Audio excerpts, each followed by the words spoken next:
Your name is Judas, right? Judith Van Manen. Okay. How are you today? I'm very well, and I'm the curator of this historic schoolhouse museum in Metchosin. Okay. It was originally started to be built over 152 years ago. Yes, but I think before I do that, could I just give you an overview of this schoolhouse? It is 152 years old. It was started to be built in 1871 and was finished in 1872. A man by the name of John Whitty donated the land, and along with the government at that time, they were able to begin building. And then other pioneer families came into the picture, and they helped with some money for things like wood and anything they needed to construct the building. It didn't come to more than $300, which in those days was a lot of money.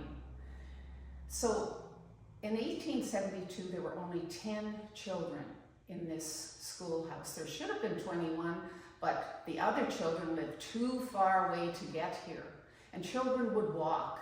They'd walk along Happy Valley Road, and they would encounter wolves and bears and cougars. So it wasn't always, you know, the easiest thing for these children. Can I show you what that road looked like, where the children walked? Okay, yeah. The Happy Valley Road, right up here, you can see the road which has the wagon with the man. And occasionally a student might be lucky and get a ride to school in a wagon, but most of the time they walked.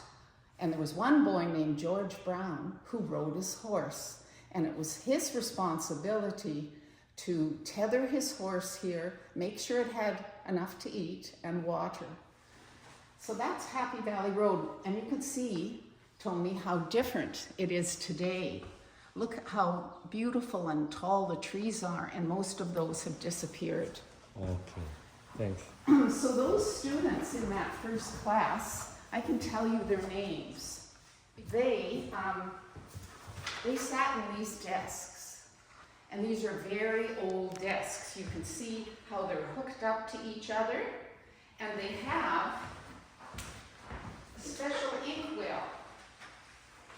And the teacher would fill these inkwells with ink every morning, and the children would use dip pens, which I'll show you in a while. And you can see the desks had a slit across the top so that their slate pencils wouldn't roll down.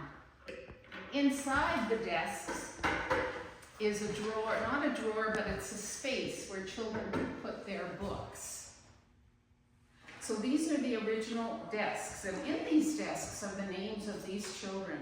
First of all, there was Henry Helgeson, his sister Sarah Helgeson, John Whitty Jr., his sister Margaret Whitty, and then next would be Mary Whitty.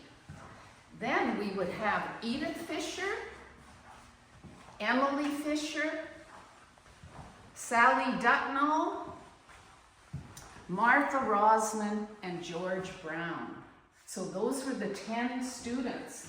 And today, we only have pictures of 2 of those children. If you look way up here, our largest photograph, the little girl with her hand on her brother's shoulder, her name is Sarah Helgeson. Right beside her is Henry Helgeson. And then little Thomas Helgeson was too young to go to school. But what's really interesting, Tony, if you look down at this photograph when the schoolhouse was closed in 1949, the person closing the school with the hammer is Thomas Helgeson, the same person as the little boy on the right there. Behind Thomas is Emily Fisher. She was one of the first students. So that's Emily Fisher as an old lady. And then we have Bob Whitty. He was the son of John Whitty, who gave the land. So it's interesting, those 3 people were all there to mark closing the museum. Before I go to the cabinets, I want to show you a timeline.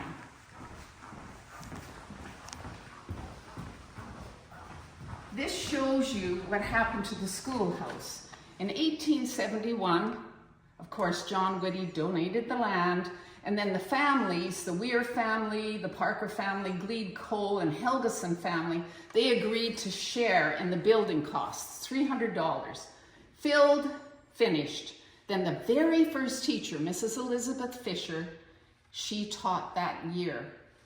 And the school was a one-room school for 42 years. That means you could have up to 8 grades. Grades 1, 2, 3, 4, 5, 6, 7, and 8 in this one room. So the teacher had to be very talented. In 1914, Metchosin School, if you look up here, Tony, you can see a big picture. In 1914, Metchosin School, which is very close to your general store, was built. And see the little schoolhouse behind? They shoved the schoolhouse behind. And it wasn't used until 1922. And they opened it again because there were many children. And so one grade of students would go and use the schoolhouse. But then it was closed again. But when World War II came along, the schoolhouse opened again from 1942 to 1949. Grades 1 to 4 were in the little schoolhouse, while the rest of the children were in the main building. Then we thought it was closed for good, and you already took the photograph of the 3 people closing the schoolhouse. But in 1953, there happened to be more children, so for one more year, they opened the schoolhouse. Then it was moved over here. So it was moved from where it sits over to this part of the field. That was in 1953, and then it sat there for many years until Metchosin, the people in Metchosin said, hey, why don't we use the schoolhouse for a museum? So in 1972, it became a museum. And it was a very different museum than this one, because 3 years ago, the Museum Society got a grant from the government to make this museum wheelchair accessible. That's why there are so few desks in here, because it gives room for a wheelchair to go around. And the school was lifted up because there wasn't a foundation underneath it. So you probably saw it during those years, how it was moved up. You can see in this picture, and it was repainted, rewired, all of those kinds of things. And then we had a huge celebration on September 22nd, 2022, and we reopened the museum, and that was 150 years since it started. And we had many people come through, but the museum looked different because our committee, who did all this work, we decided with the board it would be all about education and learning. So all the other artifacts are either at the Pioneer Museum by the Farmers Market or in our archive storage. So that's why it looks the way it does today. Let's go to the very first cabinet. I want to talk about Elizabeth Fisher. She is very, very famous in Metchosin because she was the very first teacher. She was very, very educated. This is her teaching certificate, and it's very old. She had at least 5 years of teacher training, unlike the rest of the teachers who came here, many of whom came out of high school and they taught school. They didn't officially get teacher training. So Elizabeth Fisher was really overqualified. She came from England on a ship, and for a few years she lived in Victoria. Then she and her husband, William Fisher, and if you look at that photograph hanging at the back of this cabinet, there are 3 men. They are the first trustees. Elizabeth Fisher's husband, William Fisher. Right in the middle, Hans Helgeson, the famous Helgeson family. He's the Norwegian man whose children you took photographs of, Thomas and Henry and Sarah Jane. And then beside him is Edward Rosman, and he had one daughter who went to this school in 1872. So the very first year that Elizabeth taught here, she had 2 children, Emily and Edith. She hadn't had the rest of her children yet. So this is the story. They lived in the back in sort of a shed attached to this schoolhouse. They slept there, they cooked there, and then they would get up in the morning and Elizabeth would get the school ready for the children. William, her husband, would ride his horse from Langford and he would bring them groceries on the weekend. They did that for 1 year. And then eventually William could afford a farm and they moved to Metchosin, and she stopped teaching for a few years, but then she came back and she taught for 4 more years. So she's very special, because if you look up here, you'll see 3 teachers.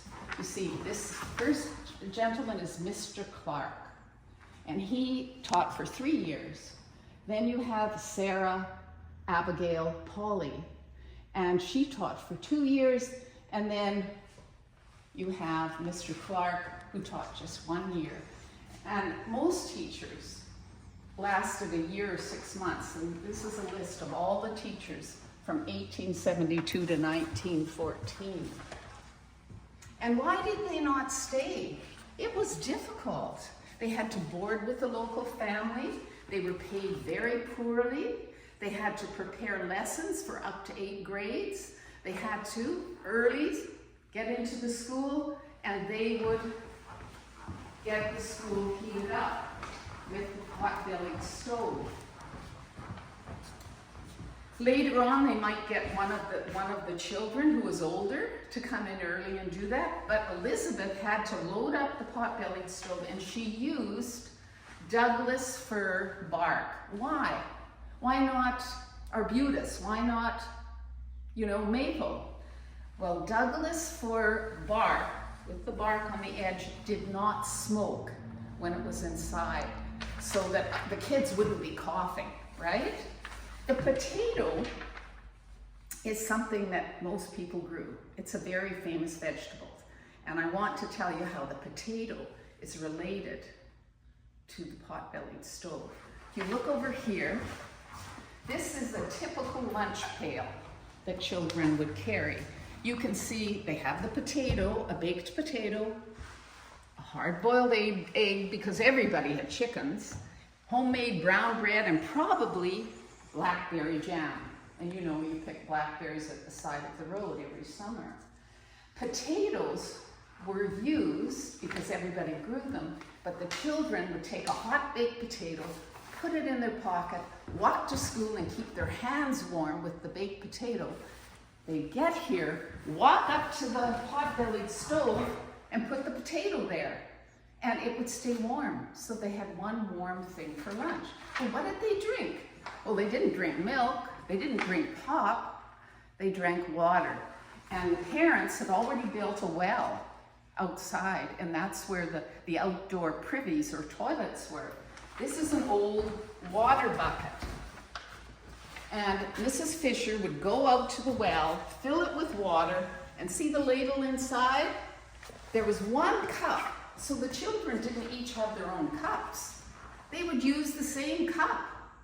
So much for COVID, they didn't worry about that, right? So the teacher had a lot to do in terms of getting the schoolhouse ready. She had to make sure her lessons were on the board. And she typically divided her class into 3 groups. So she might have grade 1 and 2 in the junior group. And the intermediate might be 3, 4, and 5. And maybe in the senior grade 6, 7, and 8. It depended how many children. So she had to have lessons for each of those groups. And so when 2 of the groups were doing seat work, she would work with 1 group. So the children really had to behave. And of course, they helped one another. Let's go back to that first cabinet. On top of the cabinet, you'll see some early slates. And of course, children, before they could afford ink and a dip pen, and this is what the dip pen looks like. See how it's got a slit down the middle, tine, shoulders, and this is a very old dip pen, and these are original inkwells. Before they could afford that, they would use a slate. And they didn't use chalk. They didn't have chalk then. They would use what's called a slate pencil. So it was slate on slate. And that's 1885. That's how old that slate pencil is. This is an old glue pot. And it was used to glue over, hard glue, and they would glue things down. So when the children got to school, it was very important they were on time. And the teacher would take her bell, and she would stand at the door, and she would ring the bell. And the children had to come in and make sure they got into their desks. And once they were into her desk, she, if you want to come and maybe with your camera, look at the register. This is where she took attendance. And this shows a class that had, it's 1907, and there were, I believe, 16 children in that class. And you can see if they were here, they were marked with an X. So she'd take attendance. Then, after that, she'd say a prayer from the Bible. And you can see in the first cabinet, you can see Elizabeth Fisher's Bible. So the children, there wasn't diversity. There wasn't respect for other religions. They simply used that particular Bible. She'd say a prayer. Then the children would stand up and maybe do some singing and marching. And I want you to take a photograph of this chart here. It's called the Kerwin modulator. And children were taught not with notes. They were taught with hand signals. Do, re, mi, fa. If you've ever seen The Sound of Music, you would see the song, do, a deer, a female deer. And I don't know how to use this chart. It's very complicated. A teacher would have to be trained to use it. But children were very, very afraid because a teacher would point to a note and the child would have to sing it. And if you didn't sing the right note, if you were flat or sharp, she would get after you. So children really dreaded, if you couldn't sing well, children dreaded when this chart came out. But music was very, very important. Back in 1872, they didn't have a piano. This is a piano that belonged to the Whitties. It's an old piano, 1933. And you can see that, look how the ivory is gone on the keys. It still works. And when the children come to the museum on field trips, they love to play this. But back in 1872, they had a pump organ. They didn't have a piano. So these are very old songbooks too. Mrs. Fisher had a beautiful voice, and she was so good at singing and playing, she would play in Metchosin St. Mary's Church. John Whitty also donated the land on which the old little church was built. Did you know that? And then, of course, he died. It was very ironic because when they opened the church in 1873, he was helping someone who was shoeing a horse, and he got kicked in the head by the horse, and he died. So the very first funeral in the little church was for John Whitty. Oh. That's quite a story, isn't it? Yeah. Back to this here, you can see there were different, I don't know if you can get down here, there were different methods of teaching, but I would say the biggest method for kids in those days was practice. You practiced and you practiced and you practiced, and you had to get up in the front of the class and then recite for the teacher. And you can see these are some old readers. You can see what they look like. These are old Canadian readers. Look how drab the covers are. See, they're not very attractive. But you would stand in front of the class and you would read. And if you made a mistake, you would sit down and the teacher would say, practice more. So practice abacus was really important. Arithmetic was very important. Children knew their number facts. They had to be able to know their times tables and their adding and subtracting, unlike many children today.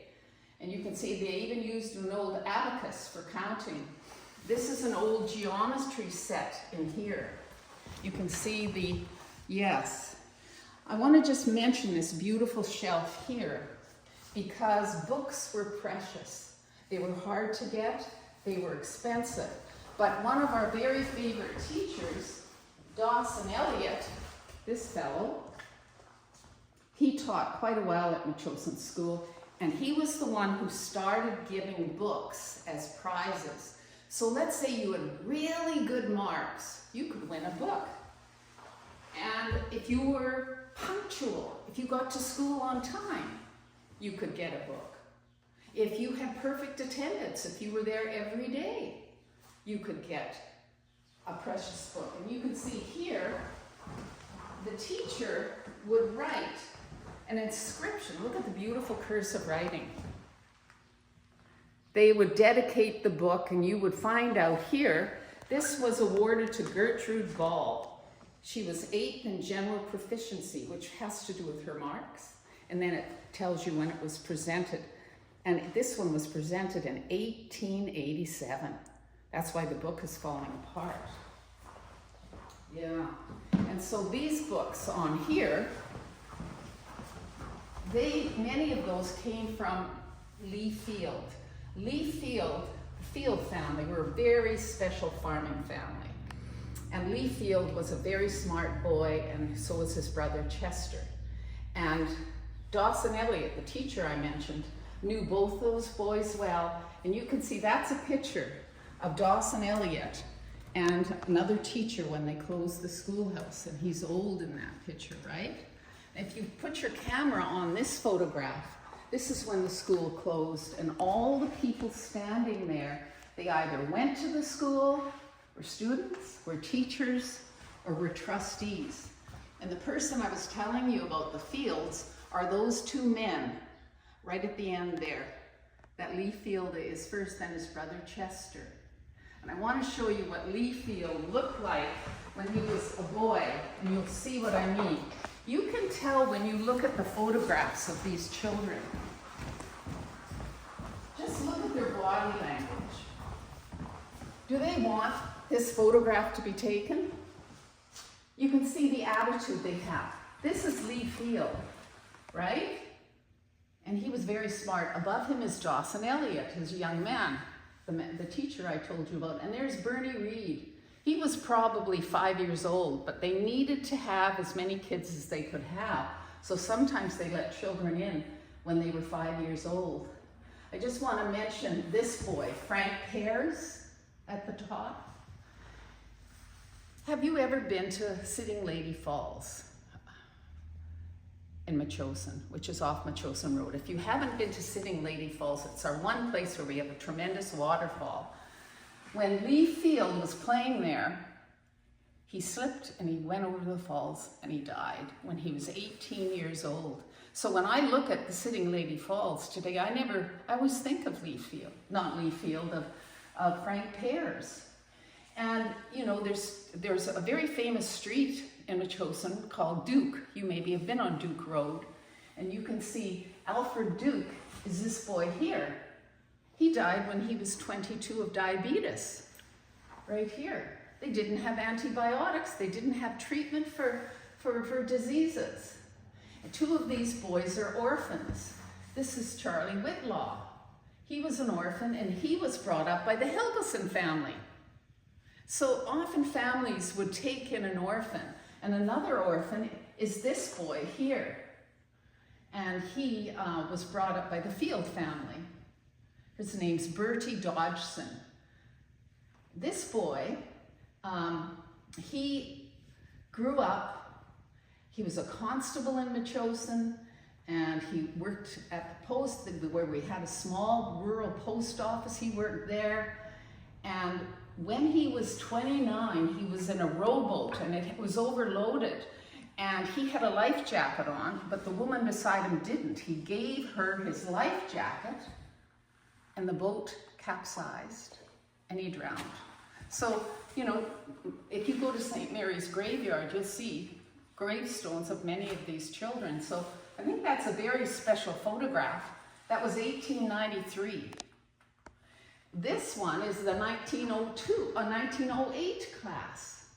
And you can see many more girls this time. And look how the girls have their pinafores. And you can see these children don't really look like, this little boy certainly doesn't want to be there.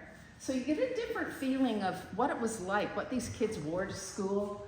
And even today, children don't like getting a class photograph. And I think you can see that there. I just wanted to mention, going back to Stanley Clark. This was the boy who died. His name was Stanley Clark, who gave his life jacket. I think people were very, very generous. So this is a report on the teacher. And I want to take this out because it's fallen over, but I want to just show you. The teachers were tested just like the students were. This is a report, an actual report on Elizabeth Fisher, the first teacher. They said her reading was credible. Her spelling was good. Arithmetic, very fair as far as taught. Geography and grammar just commenced, which means it was just started.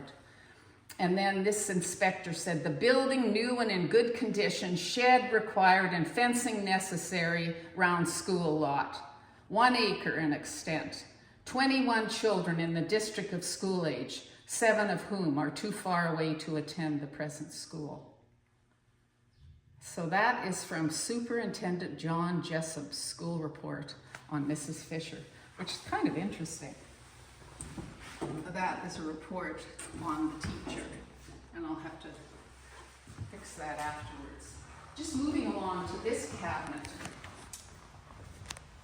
On top, I just want you to have a photograph of this doll. This doll belonged to Sarah Helgeson, the girl we have a photograph of in that large picture. 1875, notice the porcelain head and the body's filled with sawdust. And we have quite a few old dolls in our archives. In fact, I'm hoping that many people in Metchosin, particularly girls and boys who are interested, will come to our first ever Metchosin Doll Day, and that's on June 29th, Saturday afternoon from 1 to 4. We're going to have many dolls inside and outside in the garden. Anyway, kids enjoyed recess, just like they do today, and they typically played marbles, jacks, pickup sticks, skipping, and a form of baseball called scrub. Do you know what scrub is? Yeah. So, you know, if you were at bat and you hit a fly ball and someone in center field caught it, the center field person would come up and take the batting position and the batter would go out in center field. So they loved to play that. Of course, today the strap is outlawed, right? But you can see this is a Metchosin strap, and it was really well used. And, you know, children had to behave. If for something minor, you might stand in the corner. You could wear a dunce hat, which was really awful. You know, some of them read, "I'm stupid," which was really a bad form of humiliation. Sometimes there would even be a circle drawn on the blackboard, a circle, and the child would stand and put his nose there. And if you were left-handed, right, teachers forced you to write with your right hand, and they tied your left hand behind your back, which was really difficult. So the strap was used for extreme things. And when I tell children who come to the museum about it, some of them have never heard of it, but their parents remember it. And I would say, Tony, I've heard more parents tell me about their story getting the strap. These certificates were given for, again, this first one is for being on time, punctuality, right? And this one is for deportment. Deportment is another word which means behavior, good behavior. And you can see what we've done. We've collected artifacts focusing on the grammar, on spelling, and these are all old books from our collection. And if you go to the cabinet next to you, you'll see here we deal with reading, poetry, and cursive writing. And all of these are from original scribblers, and we blew them up so you could see. Again, practice, practice, practice was what children had to do. This does not really belong in our museum, but we put it here because many people who visit remember using the Dick and Jane books. These were books that started in the 1950s. So we often talk to people who come about them. And if you come over here, you see behind you, we have what's called our wall of books. And all of these books, this is an early alphabet book. This is an Aesop's fable book. This one is about farming. And we made this collection because we found the covers really interesting. So we call it our wall of books. This is a whale bone. And you've probably heard the story of how Metchosin got its name. Supposedly, this is a bone from a whale bone from a gray whale. And a whale got beached a long time ago, and its carcass rotted in a farmer's field. And it was very, very stinky, very smelly. And indigenous people, they came along and they called it the place of the stinking fish. And in their language, it sounded like Metchosin. So that's why we have that up there, Metchosin and the whale bones. Here, this is from St. Mary's Churchyard, but it's 1972, but we put it here so children could see what the inside of a tree looks like, all the different rings. And science was one of those subjects that children learned later. It didn't come first with reading, writing, and arithmetic. But they would typically go outside and they would draw something in nature. Their teacher would ask them to draw. Then they'd come back and they would read a book about it. Like this is a book on trees. So they'd read about trees and learn that way. So that would be for older children, and that was called an object study. We moved to, this is the cursive writing cabinet, and you can see the slates in the bottom. This gray jug was used to fill the ink wells with India ink. And you can see all the dip pens, the slates, and cursive writing is a very, very strict way of learning to do joined up writing. And this is a scribbler from Hazel Whitty. Remember John Whitty? Hazel Whitty is the granddaughter of Bob Whitty from that photograph over there. And I just want to mention her because this is her actual scribbler. And she, unfortunately, ended up contacting tuberculosis. And she died when she was 10 years old. And you can see Hazel Whitty, January 1911. So she was actually writing this scribbler the year she died. This is her older sister, Annie. And Annie, she really loved her sister. So she kept that scribbler. And that's why we have it today. And we have someone living in Metchosin called Anne Stewart, and she was named after Annie Whitty. So we have descendants of all these people. I find that fascinating. So in our museum, we've tried to make it real for children, so they can sit here and they can practice cursive writing with real ink. And if they get a smudge, they can use what's called a blotter, and they will just, that'll make the ink at least spread it out. And I think we have Miss Queen Victoria, and she is the queen at the front. And she was the reigning queen during that time, and the children would sing, "God Save Our Gracious Queen." Of course, now it's King Charles, right? And you can see the clock as well. Teacher's desk, and I think that's just about everything except the exit. The exit is where the children would hang their coats. And this is the vestibule. And you can see we've got some old hats and we've got a few cloaks that children would hang up. I just want to mention it was pretty sad because We did have Indigenous children living here, but they never went to school in the schoolhouse. They started to go to Metchosin School over there, like the larger school, in 1957. So we still have Indigenous people from Beecher Bay who remember going to that school, but not the schoolhouse. So I think that's everything. It was really nice to meet you and to tell you about our school. Oh, thank you. Thanks so much, Judith. Yes, thank you. Thanks so much. Good. Okay, can you explain outside? Okay. We're going to go out and walk and see the native garden. The native garden was developed the same time in 2022 when we started to, actually it was 2020, we started to work on this schoolhouse, what we do to make it look different. And you know, after we lifted the schoolhouse and put a foundation underneath. And at that time there were 2 hawthorn trees and some dying rhododendrons. The reason being there hadn't been any water, it hadn't been looked after. So we decided we'd keep some of the rhodos, try to bring them back to life, and we would only plant native plants. And it's really grown. So I'll just take you around. So we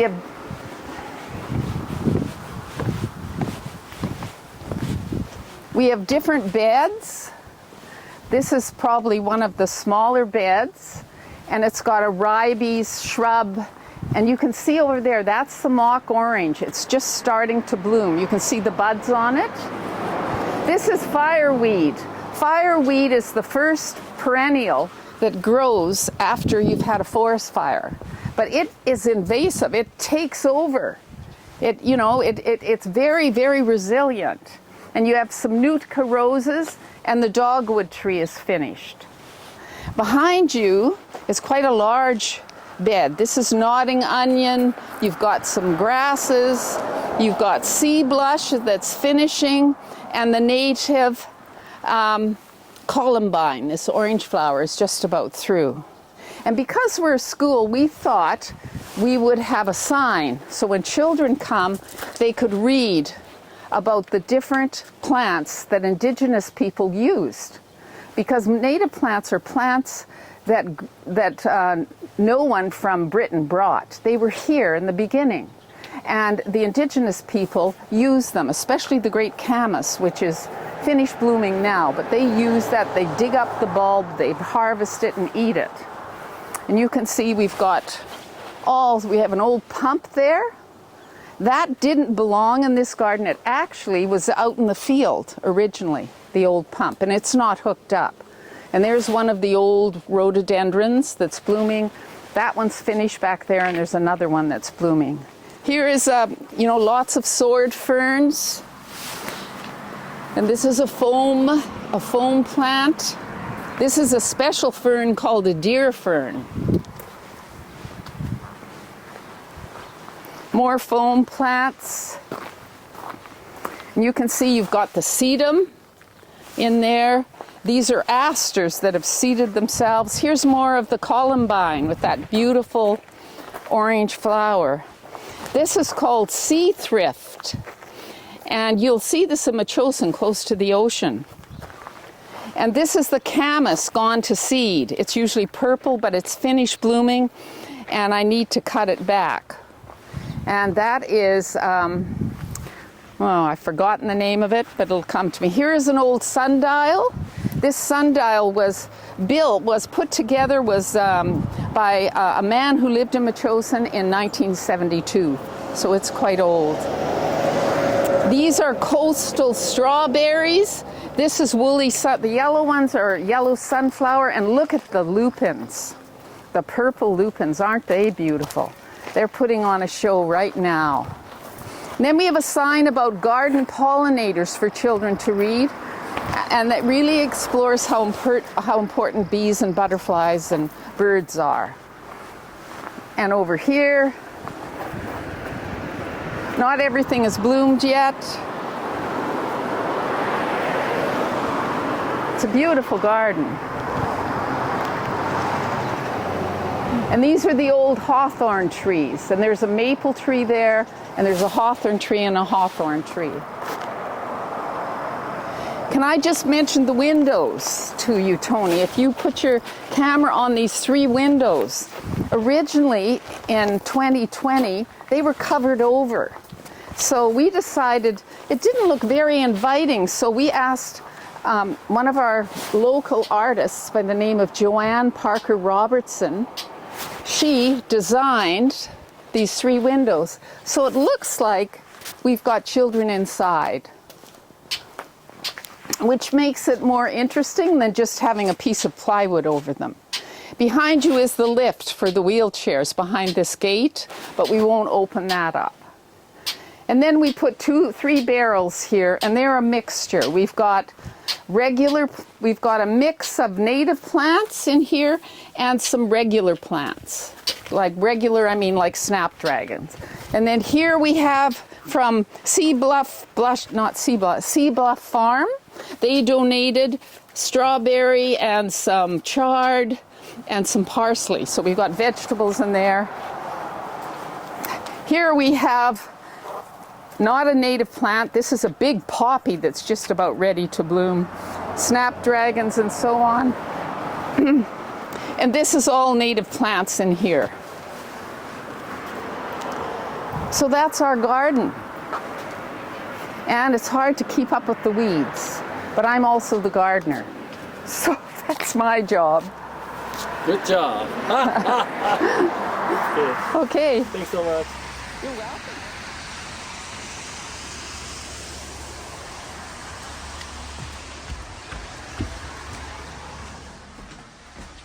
Hi, Shelby. Hi, Tony. How are you today? I'm Nice to see you here. Yeah. Can I see around you? Absolutely. Okay, thanks.